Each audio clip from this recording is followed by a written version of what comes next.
कहते हैं एकाकी चित्तात्मा मेरा शीर पर गिरा, नमाजी नमाज के लिए खड़ा हो गया है। अब इसे खड़े को थोड़ा सा आगे तो बढ़ाओ।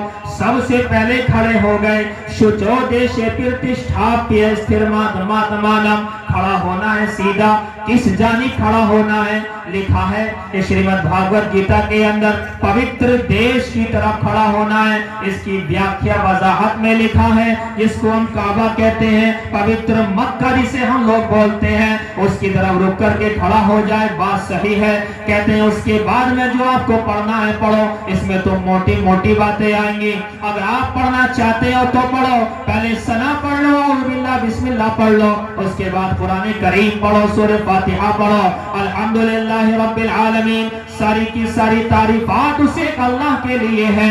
इसी को कहते हैं all praises be to Allah ताला that is cherisher of the world, सारे जहानों का पालने वाला। इसी को वेदों में कहा गया, मही देवस्य सविता पर स्तुति, सारी की सारी स्तुति और तारीफात उसे अल्लाह के लिए है। इधर से कुरान कहता अर्रहमानिर रहीम, वो रहम करने वाला है, वो दया करने वाला है, खास तौर से आम तौर से। इधर से वेदों में कहा गया वसुर दयामान, वो दया करने वाला दयालु है, वो कृपा करने वाला कृपालु है। इधर से कुरान कहता मालिक यौमिद्दीन, the master of the day of judgment, वो कयामत के दिन का मालिक है। कुरान कहता इहदिनस सिरातल मुस्तकीम, इय्याका नअबुदु व इय्याका नस्तईन, हम तेरी ही इबादत करते हैं, तुझी से मदद तलब करते हैं। इधर से वेदों में कहा गया तस्य ते भक्ति वासा सियामा, हम तेरी ही भक्ति करते हैं, तेरे अलावा किसी और की भक्ति करते नहीं है।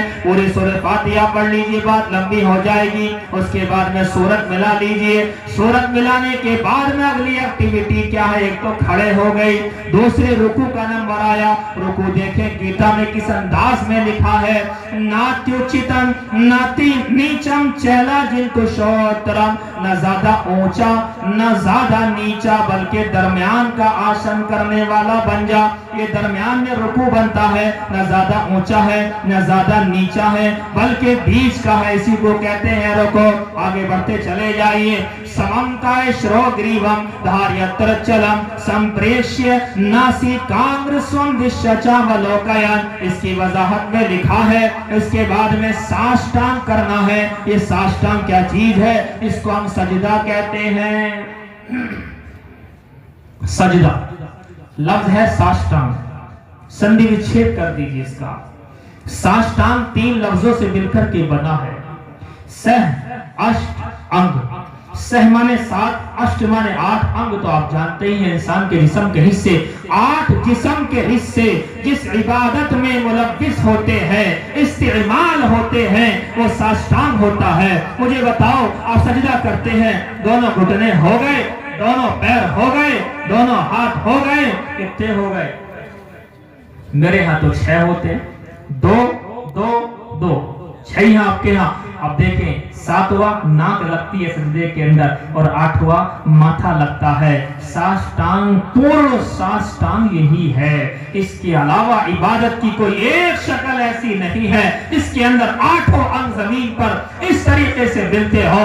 और देखो, एक बारीक सा मसला भी बयान किया गया। मसला गीता के अंदर बारीक सा मसला है। सजदा करने वाला बन जा। सजदे के अंदर क्या करना है? संप्रेष्य नासिकाग्र स्वं दिश्यचावलोकयन, अपनी नाक के अगले भाग के ऊपर निगाह जमा ले। ये बारीक सा मसला है। नाक के अगले हिस्से पर निगाह जमाने के लिए कहा जा रहा है साष्टांग के अंदर, सजदे के अंदर। अरे भाइयों, सोचे आपकी नमाज की कितनी बातें गीता के अंदर मौजूद है। और आगे बढ़े, थोड़ा आगे लेके चलता हूं, लास्ट कर देते हैं, आगे बात लंबी होती चली गई। काम अभी एक और बाकी है। कहते हैं समम काय श्रोग्रीवम धार्यत्र चलम संप्रेक्ष्य नासिकाग्र स्वं दिश्यचावलोकयन। अब अत्तहियात में बैठना होता है आखिर में। तत्र कांग्रम मनः किरतवय चित्तेन्द्रिय क्रियः, उपविश्यासन है। उपविश्यासन क्या चीज है? कहते हैं उपविश्यासन कहते हैं इस तरीके से बैठना जैसे कि सांप डंडोत मार करके बैठता है, यानी जैसे तहियात में हम लोग बैठते हैं, कायदे में बैठते हैं, ये वाला हिस्सा हमारा सीधा होता है, पैर हमारे मुड़े हुए होते हैं, वो हमारा कायदा कहलाता है। अब सलाम नहीं मिलेगा इसमें, जितना मिलेगा इतना बताएंगे।